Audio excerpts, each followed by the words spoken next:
Bueno, pues yo soy Carolina Jaramillo, soy colombiana, estudié diseño gráfico en Bogotá y cuando terminé la universidad tomé la decisión de irme a hacer un máster en diseño editorial impreso y digital a Madrid y ahí empecé a tener un poco de contacto por primera vez con editoriales y entonces cuando regreso de esa experiencia empiezo a pensar en montar una editorial especializada en fanzines.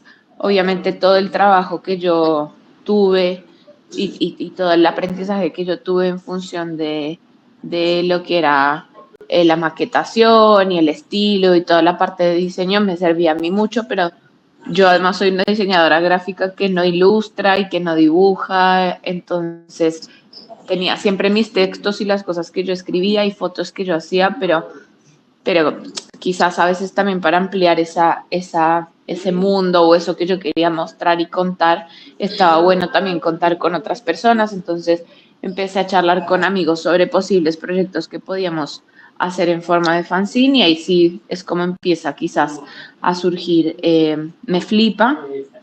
Eh, entonces yo empiezo a hacer los primeros fanzines, en principio siempre era, no sé, algún amigo mío escribía un texto y otro amigo mío lo dibujaba o sacaba fotos y yo hacía toda la parte de la edición desde el lado del editor, de compilar, de maquetar, de revisar que las cosas estuvieran bien y después me encargaba de toda la parte productiva, ¿no? Imprimir, distribuir. Entonces también fue enfrentarme como a todo el proceso porque, bueno, al principio iba a un centro de copiado, después me pude comprar mi propia impresora, los hacía en el living de mi casa, después tuve un local donde venían amigos míos a ayudarme a plegar y a maquetar los fanzines. Fue como un poquito ir evolucionando, empecé en ferias muy chiquitas donde no iba nadie y después pude ir 5 años a la FED, fuimos la primera editorial de fanzines que fue a la FED. Entonces, bueno, fue como también hay un proceso de ir evolucionando y de ir poniendo al fanzine también en escena, como diciendo, bueno, esto no es un libro, pero puede contar un montón de cosas y también es un producto editorial. Bueno, quizás que detrás del fanzine hay toda una contracultura y creo que también hay como un poco una idea de revolución contra es, estas grandes industrias que se forman, ¿no? Alrededor del libro y alrededor de los productos editoriales.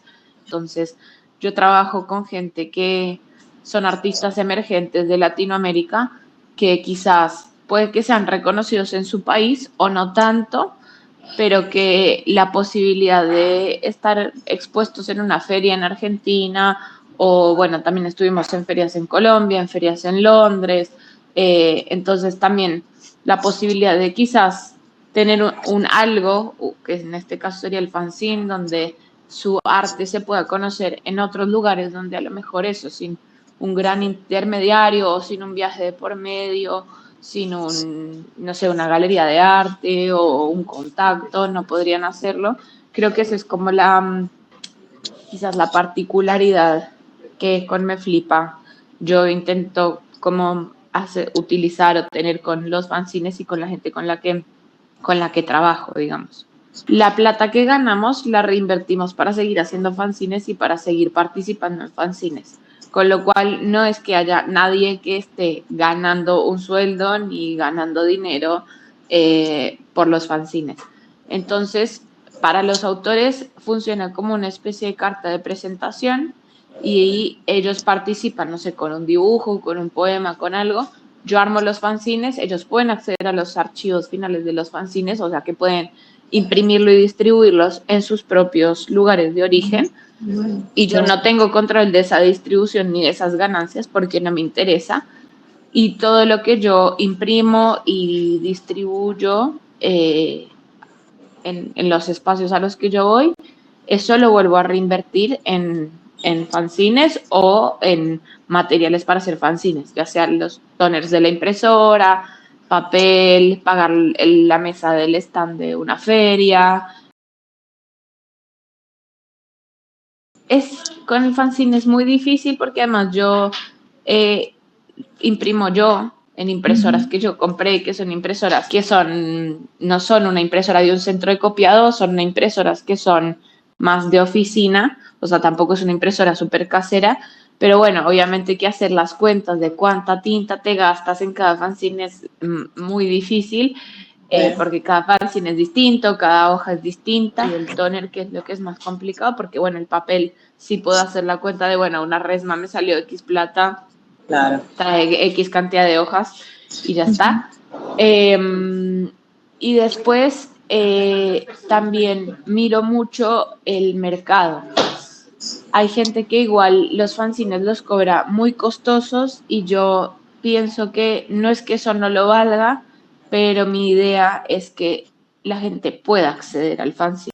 Entonces yo traté siempre y trato siempre de buscar que sea un precio justo, que a mí me sirva, pero yo lo que quiero es vender en volumen. A mí no me interesa tener un fanzine que valga 40.000 pesos y que me compren uno. Yo quiero tener, no sé, un fanzine que valga 15 y que me compren 20, porque mi interés es dar a conocer a la gente. Obviamente siempre trato de no perder plata porque, digamos, eso es importante, pero bueno, son decisiones que también uno va tomando, ¿no? En función de las cosas que va viendo también. Por ejemplo, en una época hice unos fanzines que eran muy demorados de hacer porque tenían muchos detalles, iban cosidos a mano, tenían muchos cortes, muchos pliegues, y me demoraba mucho tiempo haciéndolos. Entonces cuando tienes que producir 100, también tienes que pensar en el tiempo que te va a llevar esa producción, ¿no? Así que bueno, fueron decisiones que fui también tomando un poco con el tiempo y con el aprendizaje.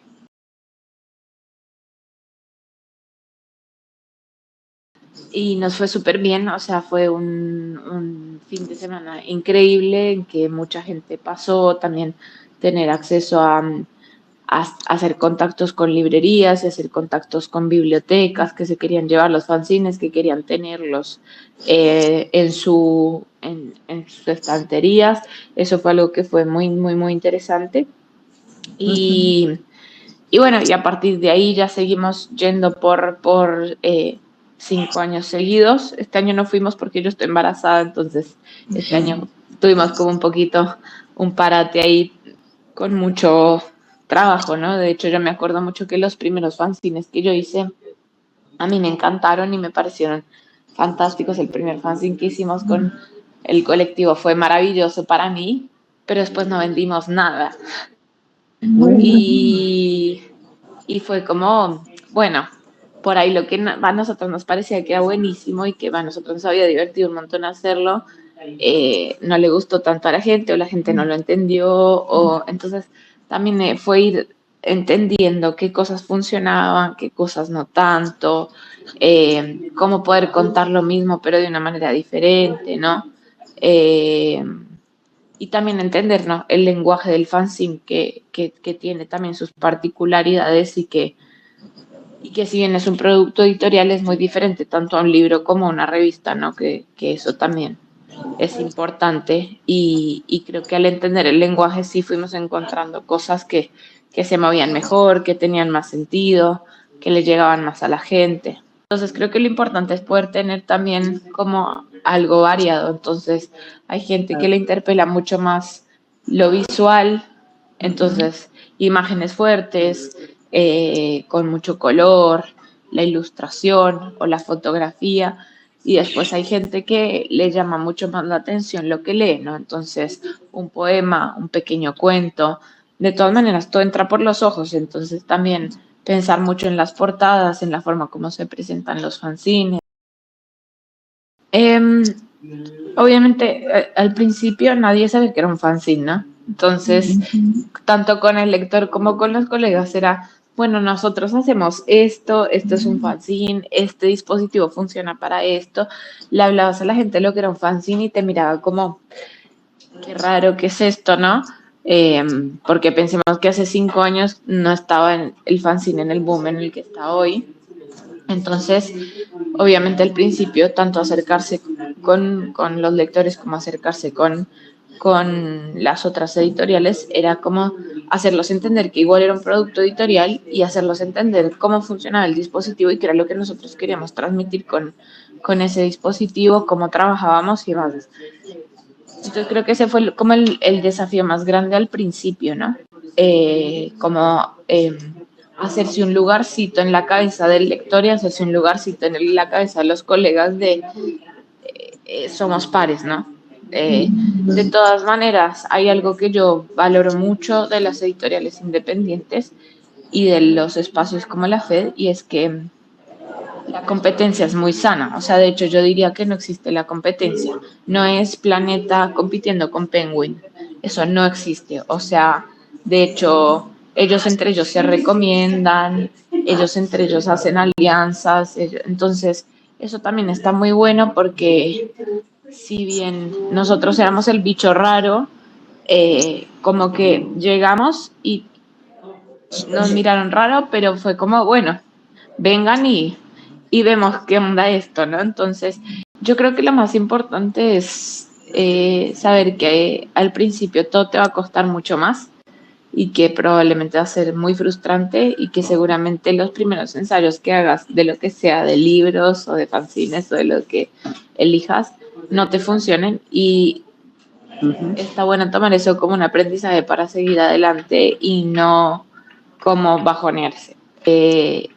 Y eso, no frustrarse, porque también creo que hay muchos tipos de lectores, hay muchos tipos de público, cada persona es distinta, a cada persona le gusta algo diferente, entonces no hace falta pensar en productos editoriales que le vayan a gustar a todo el mundo. Y a veces encontrar el nicho al que uno quiere apuntar es lo más difícil y es lo que más investigación y más tiempo lleva. Y eso seguramente es prueba-error.